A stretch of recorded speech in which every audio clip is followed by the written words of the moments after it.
Bonsoir ou rebonsoir à tous. Nous venons d'entendre les partis déjà représentés à la Chambre et qui présentent des candidats au scrutin fédéral. Il est maintenant temps de faire connaissance avec les listes démocratiques qui ne sont pas ou pas encore représentées. On est toujours avec l'excellent Pascal Collat. Rebonsoir Pascal. Merci, bonsoir Céline. Et on commence avec Belgique Unie. Et pour les représenter, on a Claude Heyman. Vous êtes tête de liste. Bonsoir. Bonsoir. Et Pascal Marlier, première suppléante. Bonsoir également. Bonsoir. Alors, Belgique Unie, je veux dire presque tout est dans le titre. Vous êtes ou vous militez pour la fin de l'État fédéral et le retour à une Belgique unitaire. C'est bien ça? Oui, c'est bien ça. Comment ça se présenterait? Je te laisse la parole. Ou... Donc, on veut supprimer la lasagne institutionnelle qui a un coût énorme pour la Belgique. Donc, actuellement, selon un article de la VRT, ça coûte 800 millions pour payer les 61 portefeuilles ministériels et plus de 720 parlementaires. Si on retourne à un gouvernement et à un parlement, on arriverait à économiser près de 500 millions par an. Et donc de faciliter également la gestion de crise. On l'a bien vu avec le Covid, où on avait 9 ministres pour gérer les choses. Et là, ce n'est que pour la santé, mais on l'a vu également au mois de janvier avec les agriculteurs, où toutes les problématiques qui sont à nouveau à différents étages et qui posent des problèmes pour les citoyens. Donc nous voulons revenir à une Belgique unie, et pour ça, il faut une révision de la Constitution, et nous voulons réécrire la Constitution avec un référendum après, où cette constitution serait réfléchie par tous les mouvements, toutes les identités de la Belgique. Juste une petite question, pourquoi êtes-vous habillé comme ça? C'est pas pour contrer la Chine? Non, c'est le Japon.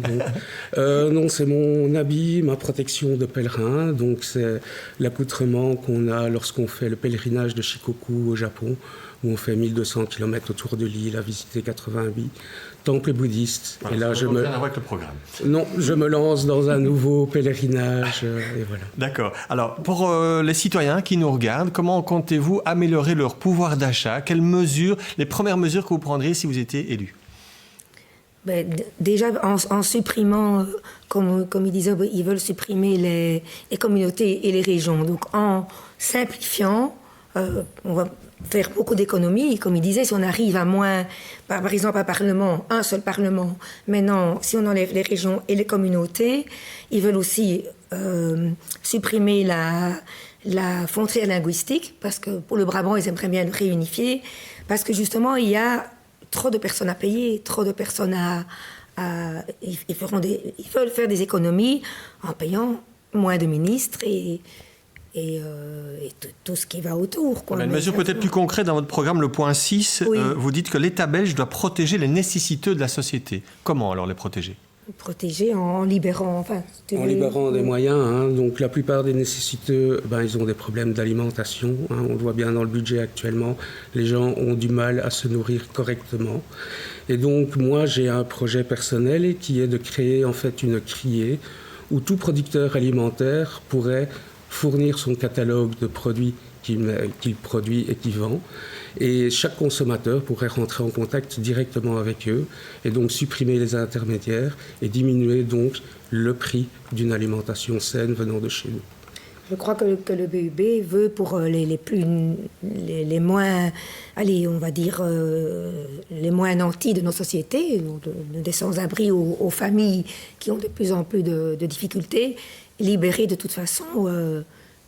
par différents moyens, comme pour les hôpitaux, comme pour tout, donner plus de moyens. Moi, je reviens toujours en disant qu'on aura moins de personnes intermédiaires, supprimer quelques personnes qui sont malheureusement, qu'on paye et peut-être parfois pour rien. On va avancer un peu dans votre programme. Il y a un gros chapitre consacré à la sécurité, avec notamment plus de moyens à la police et à la justice. Vous voulez un petit peu refinancer ces secteurs-là? Oui. Moi, je pense qu'il faut refinancer. Déjà, tout ce qui se passe maintenant actuellement à Bruxelles, vous avez vu, avec Bruxelles, ça devient Chicago. C'est vrai que les fusillades et tout, c'est en plein maintenant le sujet.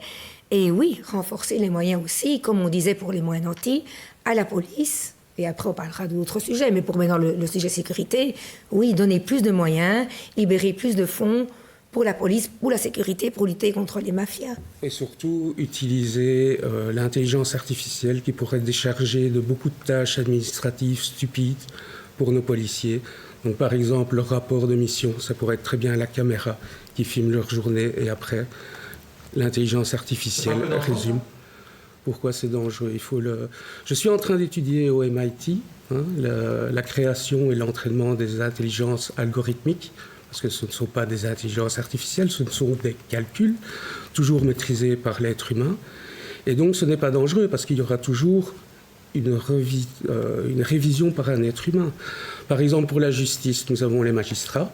Ils ont des assistants. Très vite, parce qu'on est déjà... que leur tâche est de récupérer donc tous les cas qui ont existé, de voir les textes de loi qui sont repris, et puis de fournir une proposition de jugement. Là, l'intelligence artificielle pourrait se nourrir de toutes les informations de la Belgique, de tous les cas, et de fournir 4 possibilités, parce qu'il faut toujours aller plus loin. Il ne faut pas avoir... Je vais devoir vous arrêter. Comme pour tous les partis, on vous invite évidemment à aller lire les programmes si vous voulez en savoir plus. Et nous, on va poursuivre la soirée.